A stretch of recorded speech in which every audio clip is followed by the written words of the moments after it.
Hello student, myself Nafish Ahmed. Welcome to my online platform Brilliant Computer Institute. आज की class में हम लोग जो कवर करेंगे वो डेथ, हम लोग का रिटायरमेंट जो चैप्टर था, रिटायरमेंट और डेथ एक ही में था चैप्टर नंबर 4 में। तो रिटायरमेंट जो था वो हमने कवर कर लिया। अब हम लोग जो नेक्स्ट हमारा था वो डेथ है। अब डेथ में हम लोग को क्या करना है, जैसे प्रोसेस हम लोगों ने रिटायरमेंट में किया है वही प्रोसेस हम लोगों को डेथ में भी करना है। बस डेथ में कुछ चीजें जो है वो चेंजेस है जिसकी हम यहाँ पे बात करेंगे।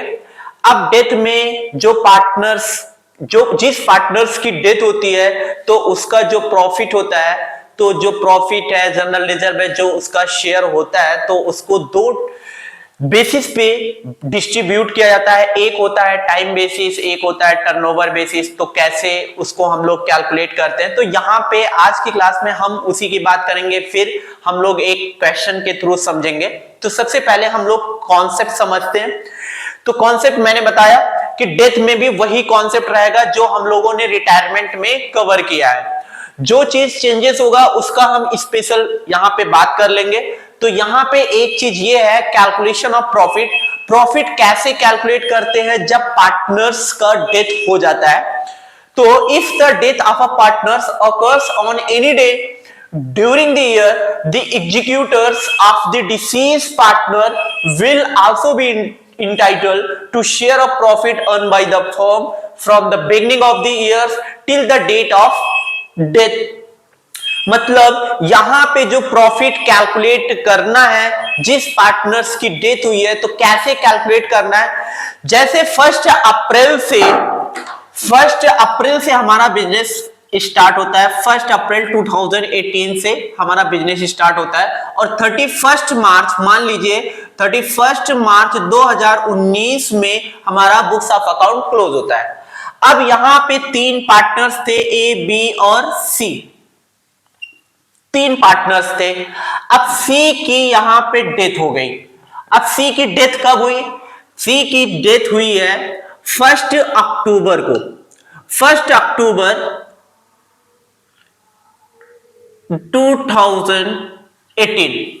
2018 में इसकी डेथ हो गई।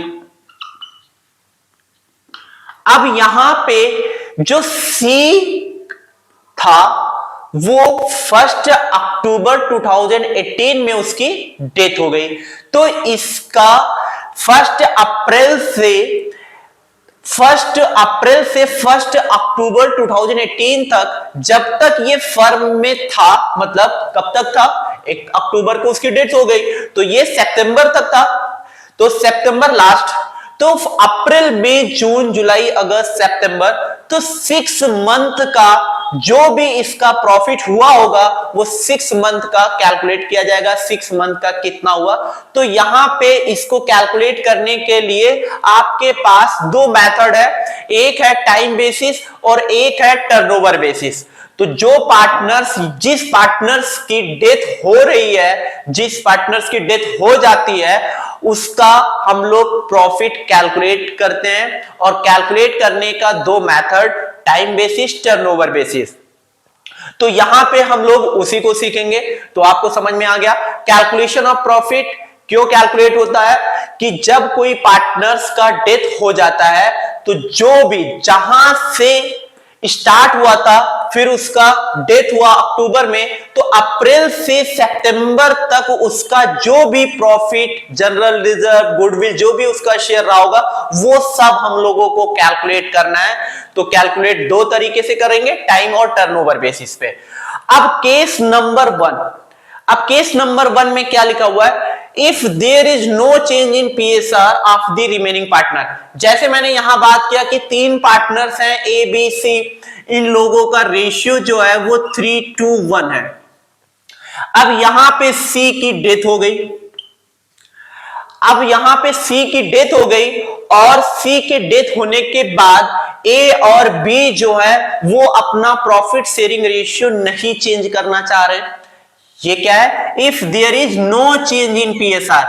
अगर रिमेनिंग पार्टनर जो बचे हुए हैं वो अपना प्रॉफिट शेयरिंग रेशियो नहीं चेंज करना चाह रहे हैं, तो जो जर्नल एंट्री बनेगी PL suspense account debit to deceased partner. जो भी प्रॉफिट हुआ होगा उसको हम लोग किस प्रॉफिट, मतलब जितना भी प्रॉफिट हुआ होगा उसको कैलकुलेट करेंगे और हम लोग जनरल एंट्री क्या पास करेंगे जब कोई प्रॉफिट शेयरिंग रेशियो नहीं चेंज हुआ होगा। जैसे 3 पार्टनर्स थे ए बी सी और सी की डेथ होने के बाद ए और बी प्रॉफिट शेयरिंग रेशियो को नहीं चेंज करते हैं, तब इस केस में हम लोग जो प्रॉफिट की एंट्री पास करेंगे PL suspense account debit to deceased partner, जब वो प्रॉफिट शेयरिंग रेशियो नहीं चेंज करते हैं। दूसरा case, if there is change in the PSR of the remaining partner. अब जैसे मैंने यहां बताया कि पहले केस में तो चेंज नहीं किया, तीसरे केस में ए और बी, दूसरे वाले केस में ए एंड बी फ्यूचर में वो रेशियो करना चाह रहे हैं इक्वली 1:1। अब क्वेश्चन में मेंशन होगा, अगर मेंशन है कि वो प्रॉफिट शेयरिंग रेशियो जो फ्यूचर में रखना चाह रहे हैं वो इक्वली रखना चाह रहे हैं या और भी कोई रेशियो में रखना चाह रहे हैं, जब वो चेंज कर दे रहे हैं तब उस समय जो जर्नल एंट्री पास होगी continue partners capital account debit to deceased partner. तो ये याद रखना है, जब कोई पार्टनर अपना प्रॉफिट शेयरिंग रेशियो नहीं चेंज करना चाहता है, जो पहले था वो अब भी रख रहा है, तो एंट्री पास होगी PL suspense account debit to deceased partner, और जब वो चेंज कर रहा है तो continue partners capital account debit to deceased partner. अब हम लोग एक प्रैक्टिकल क्वेश्चन करते हैं, फिर आपको और अच्छे से क्लियर हो जाएगा।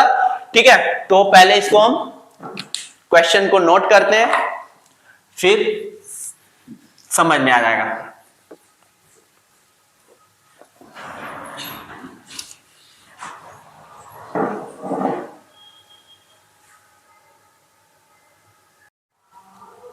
हाँ, तो अब हम लोग पहले टाइम बेसिस पे सीखते हैं, फिर उसके बाद हम लोग टर्नओवर बेसिस पे। तो यहां पे हम लोग को क्या सीखना है कि कैसे हम लोग प्रॉफिट को कैलकुलेट करते हैं टाइम बेसिस पे और टर्नओवर बेसिस पे। तो पहला कॉन्सेप्ट हमारा टाइम बेसिस पे, इस पे हम क्वेश्चन करा रहे हैं, और यहां पे दोनों कॉन्सेप्ट है, चेंज इन पीएसआर, मतलब यहां पे प्रॉफिट शेयरिंग रेशियो फ्यूचर में चेंज हो रहा है, और दूसरे केस में, पहले केस में नहीं चेंज हो रहा है, दूसरे केस में चेंज हो रहा है। तो दोनों कॉन्सेप्ट से मैं ये क्वेश्चन कराऊंगा, और ये किस बेसिस पे हम करा रहे हैं, प्रॉफिट कैलकुलेट कर रहे हैं टाइम बेसिस पे। हमने दो कॉन्सेप्ट बताया था, एक टाइम बेसिस पे प्रॉफिट को कैलकुलेट करना है और एक टर्नओवर बेसिस पे। तो पहले हम लोग टाइम बेसिस का एक क्वेश्चन सॉल्व करते हैं। तो सबसे पहले ए बी सी 3 पार्टनर्स थे फर्म में, और बुक्स ऑफ अकाउंट 31 मार्च को क्लोज होता है। अब यहां पे ए की डेथ हो गई, कब हुई, 30 जून को ए की डेथ हो गई। तो इस ईयर में जो ए था वो कितने मंथ इस ईयर में वो था, तो अप्रैल से ये बिजनेस स्टार्ट हुआ होगा, 1 अप्रैल 2018 से, नहीं सॉरी 2022, 1 अप्रैल 2022 से ये बिजनेस स्टार्ट हुआ होगा, और 30 जून को 2018 को इसकी डेथ हो गई, यहां पे इसकी डेथ हो गई। तो इस ईयर में जो ए था वो कितने मंथ तक था, सिर्फ 3 मंथ, अप्रैल मई जून। 30 जून को हुआ तो 30 जून तक पूरा मंथ लिया जाएगा जून का, तो अप्रैल मई जून, तो यहां पे 3 मंथ का जो भी शेयर होगा वो कैलकुलेट करेंगे। तो सबसे पहले ये पता करना है कि जिसकी डेथ हुई है वो इस ईयर में कितने मंथ तक था, तो ये पहले पता करेंगे। तो हमने पता किया कि ए की जो डेथ हुई है वो 30 जून को हुई है, तो वो सिर्फ इस ईयर में 3 मंथ तक रहा, तो ये मुझे पता हो गया। फिर उसके बाद लिखा हुआ है, according to the agreement the share of profit of the deceased partners up to the date of death. ठीक है, मतलब जो भी डिसीज पार्टनर है up to the date of death, मतलब जहां उसकी डेथ हुई है वहां तक जो भी प्रॉफिट हुआ है डिसीज पार्टनर इसको बोलते हैं, जिस पार्टनर की डेथ हुई है उसको बोलते हैं डिसीज पार्टनर। तो यहां लिखा हुआ deceased partners up to the date of death, जिस डेट को उसकी डेथ हुई है वहां तक जो भी प्रॉफिट होगा वो कैलकुलेट किया जाएगा। is to be calculated on the basis of average profit for the last 5 year। अब एवरेज प्रॉफिट दिया हुआ है फॉर द लास्ट 5 ईयर का, तो लास्ट 5 ईयर का हम लोगों को सबसे पहले क्या कैलकुलेट करना है, एवरेज प्रॉफिट। तो यहां पे 5 साल का प्रॉफिट गिवन है क्वेश्चन में। 2018 में 14,000 प्रॉफिट था, 2019 में 18,000 का प्रॉफिट था, 2020 में 16,000 का प्रॉफिट था, 2021 में 10,000 का लॉस था और 2022 में 16,000 का प्रॉफिट था। फिर लिखा हुआ है calculate a share of profit up to the date of death, ठीक है, and pass necessary journal entry. अब वहां पे मैंने कॉन्सेप्ट जब समझाया था तो दो कॉन्सेप्ट केस समझाया था।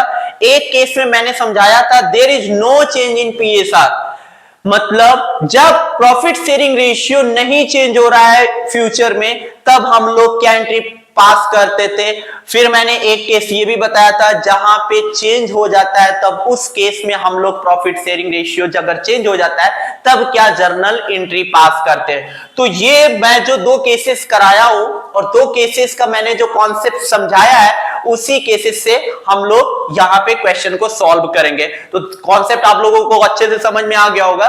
तो सबसे पहले हम लोग क्या कैलकुलेट करते हैं, प्रॉफिट को कैलकुलेट करते हैं कि ए का टोटल प्रॉफिट कितना हुआ। तो कैलकुलेशन ऑफ वर्किंग नोट यहां लिख लेते हैं, ये वर्किंग नोट में रहेगा, ठीक है। अब वर्किंग नोट में सबसे पहले हम लोगों को एवरेज प्रॉफिट कैलकुलेट करना है। जो भी प्रॉफिट 5 साल का दिया हुआ है टोटल हम लोग प्रॉफिट को कैलकुलेट करेंगे कि कितना एवरेज प्रॉफिट आया।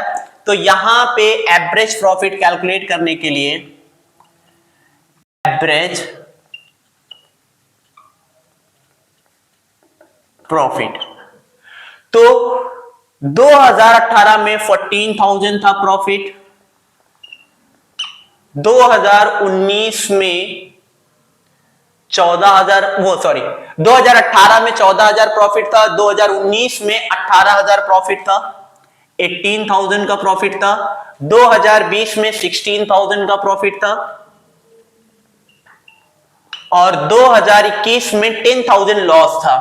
तो लॉस को हम लोग माइनस में रखते हैं।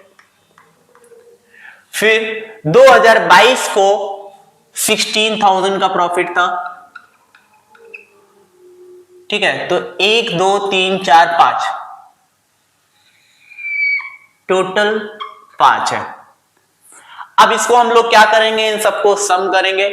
तो 14,000 प्लस 18 कितना हो गया, 32,000, 32,000 प्लस 16,000 ये हो गया 48,000, 48,000 माइनस 10,000 बचा 38,000, 38,000 प्लस 16,000 ये हो गया 54,000। तो टोटल जो आया वो 54,000 आया।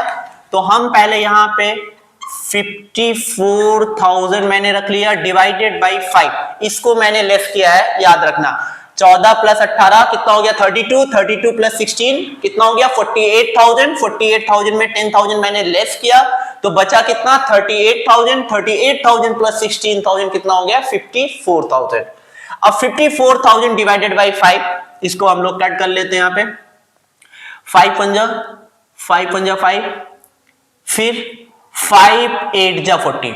अब यहां पे ध्यान देना, अब यहां पे हम लोग डायरेक्ट 40 को कट कर रहे हैं। तो यहां पे अगर हम लोग डायरेक्ट 40 पे कट करते हैं तो इसको हम लोग पहले क्या करेंगे, यहां पे 0 बढ़ा लेंगे, फिर उसके बाद 5 8 जा 40 करेंगे, ठीक है। तो 5 8 जा 40 हो गया और 2 0 कैलकुलेट, टोटल यहां पे रख दिया तो टोटल यहां पे आया 10,800।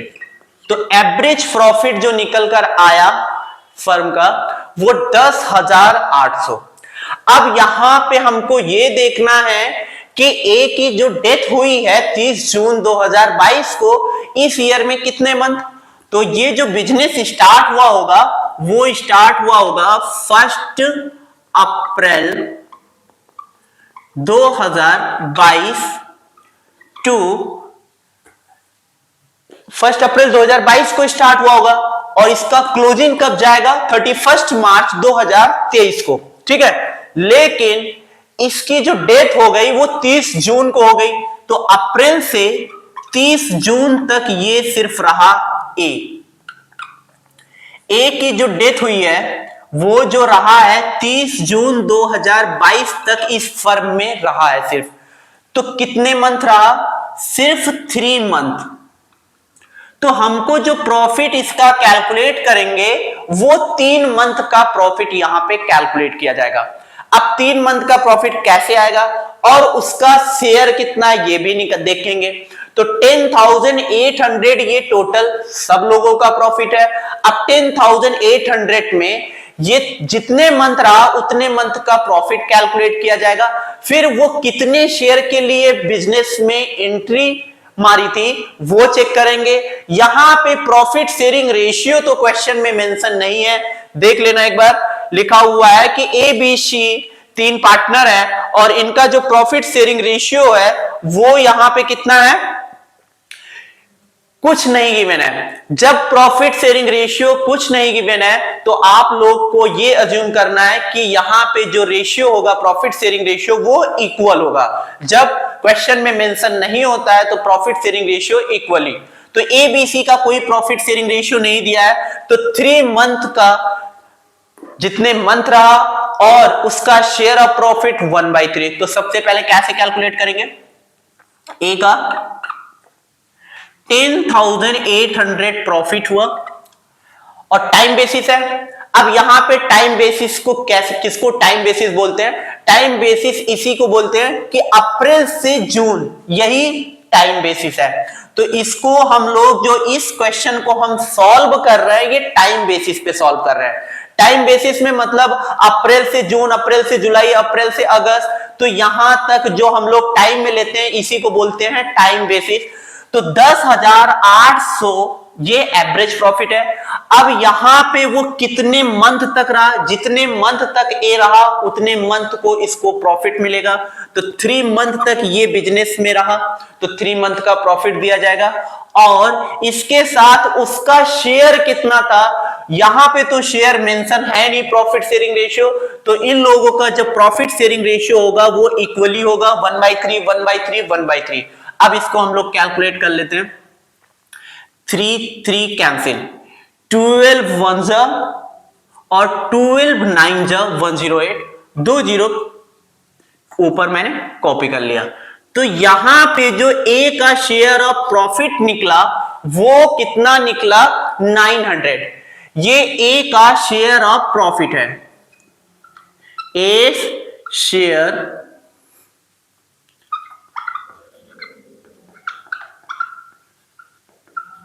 ए का शेयर ऑफ प्रॉफिट हमने कैलकुलेट कर लिया। अब हम लोग पहले केस को हम देखते हैं। पहले केस में लिखा हुआ है कि आप अज्यूम कर लो यहां पे there is no change in PSR. तो मैंने केस कॉन्सेप्ट में मैंने क्या समझाया था कि अगर प्रॉफिट शेयरिंग रेशियो फ्यूचर में चेंज नहीं हो रहा है तो ए की यहां पे डेथ हुई तो बी और सी का रेशियो वही होगा जो पहले उन लोगों का था। तो यहां पे there is no change in PSR of remaining partner. तो जब पार्टनर्स का प्रॉफिट शेयरिंग रेशियो नहीं चेंज होगा तब हम लोग PL suspense account debit to deceased partner. Deceased partner किसको हम लोग बोलेंगे, ए को, जिसकी डेथ हुई। तो यहां पे जो एंट्री पास होगी पहले केस में, केस 1 में जो हम लोग एंट्री पास करके दिखाएंगे, क्या पास करेंगे, profit and loss suspense account debit to, किसका नाम लिखेंगे, डिसीज पार्टनर किसको बोला जाएगा, ए को बोला जाएगा। तो क्या लिखेंगे, टू एस कैपिटल अकाउंट। कितना अमाउंट दिखाएंगे, 900। ठीक है। अब नरेशन हम लोग क्या लिखेंगे, a share of profit till the date of his death. क्या लिखेंगे, a share of profit, a share of profit, a share of profit till the date of his death.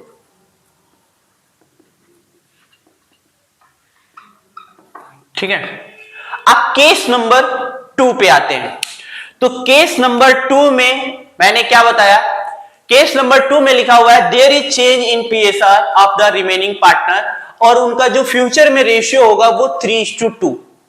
तब इस केस में हम लोग एंट्री पास करेंगे continue partners debit to deceased partner. तो यहां पे हम लोगों को क्या कैलकुलेट करना पड़ेगा, गेनिंग रेशियो कैलकुलेट करना पड़ेगा। तो गेनिंग रेशियो कैलकुलेट कैसे करते हैं, तो केस 2 का गेनिंग रेशियो यहां पे हम लोग निकाल लेते हैं। गेनिंग रेशियो उन लोगों का, कौन थे, 3 पार्टनर्स थे, तो न्यू रेशियो बी का कैसे निकलता है, न्यू माइनस ओल्ड, ये गेनिंग रेशियो निकलता है। ठीक है। और बी का न्यू शेयर कितना है,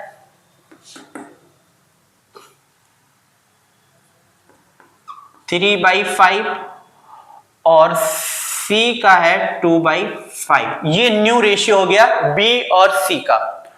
ओल्ड रेशियो बी और सी का 1/3 1/3, क्योंकि 3 पार्टनर्स थे, 1:1:1 मेंशन है नहीं तो 1:1 मानेंगे, तो -1/3 -1/3। अब क्या करेंगे, अब यहां पे हम लोग एलसीएम लेंगे। एलसीएम कितना आएगा, 15 आएगा। 3 5 जा 3 5 जा, यहां 3 से मल्टीप्लाई, यहां 3 से, यहां 5, यहां 5, यहां 3 3, तो 15, यहां आएगा 9 - 5, और यहां आएगा 6 - 5 डिवाइडेड बाई 15, तो यहां आया 4/15, और यहां आया 1/15। तो ये गेनिंग रेशियो क्या निकला, 4:1। कितना निकला, गेनिंग रेशियो जो निकला यहां पे कैलकुलेट मैंने किया वो 4:1 कैलकुलेट करिए किया। अब केस 2 का यहां पे हम लोग जर्नल एंट्री पास करते हैं। तो केस 2 में हम लोग जो जर्नल एंट्री पास करेंगे टाइम बेसिस में, ये हम टाइम बेसिस से ही कैलकुलेट कर रहे हैं। टाइम बेसिस आप लोग को अच्छे से समझ में आ गया होगा, क्योंकि टाइम यहां पे किसको बोला जाता है, जैसे वो जितने दिन तक का वो बोलते हैं उसको बोलते हैं टाइम बेसिस। तो यहां अप्रैल से 30 जून, तो यही हमारा टाइम बेसिस है। तो केस 2 में हम लोग की जो एंट्री पास होगी, continue partners debit to deceased partner, मतलब डिसीज किसको बोला जाएगा, ए को। तो कंटिन्यू पार्टनर्स कौन कौन है यहां पे, बी और सी। तो लिखेंगे बी's कैपिटल अकाउंट डेबिट, फिर C's capital account debit to deceased partner. Deceased partner A को बोलते हैं, टू ए's कैपिटल। अब अमाउंट दिखाएंगे, टोटल प्रॉफिट कितना आया, हमने यहां पे कैलकुलेट किया। ए का अगर प्रॉफिट शेयरिंग रेशियो चेंज होता है तो ये वाली एंट्री, प्रॉफिट तो वही आएगा ए का 900। अब 900 को हम लोगों को 4:1 में डिस्ट्रीब्यूट करना है गेनिंग रेशियो में। तो 900 को 4/5, 900 को 1/5, तो 5 1 जा 518, तो यहां आएगा 720, 5 1 जा और 518, तो यहां आएगा 180। तो एक का आएगा 720, एक का आएगा 120, और एक का आएगा 900। ठीक है। तो ये हमारी एंट्री पास होगी किसकी, जब कोई पार्टनर बचता है, कंटिन्यू पार्टनर्स जो बचते हैं और फ्यूचर में प्रॉफिट शेयरिंग रेशियो वो चेंज कर देते हैं, तब हम लोग ये वाली एंट्री पास करते हैं। जब वो नहीं चेंज करते हैं तो पीएल सस्पेंस अकाउंट लिखते हैं। क्या लिखेंगे, पीएल सस्पेंस अकाउंट। तो a share of profit debited to remaining partners, क्या लिखेंगे narration, a share of profit A share of profit debited to A share of profit debited to remaining partner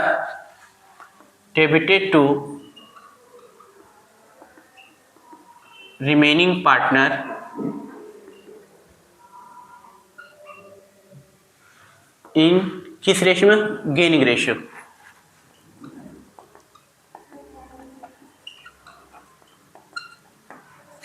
ठीक है, तो गेनिंग रेशियो में distribute किया जाएगा और गेनिंग रेशियो हमारा कितना आया था 4:1। यहां पे मेंशन भी कर सकते हो, गेनिंग रेशियो हमारा 4:1 था।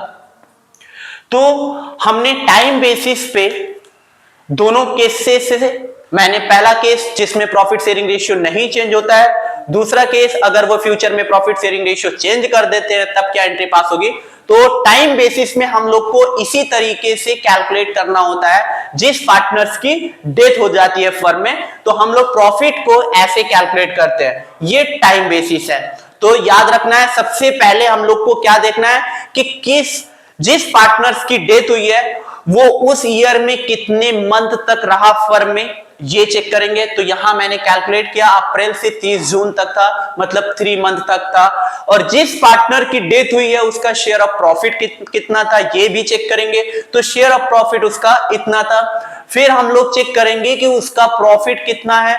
तो टोटल प्रॉफिट, एवरेज प्रॉफिट से मैंने निकाला कि 4-5 साल का प्रॉफिट दिया था, तो एवरेज प्रॉफिट निकाला 10,800।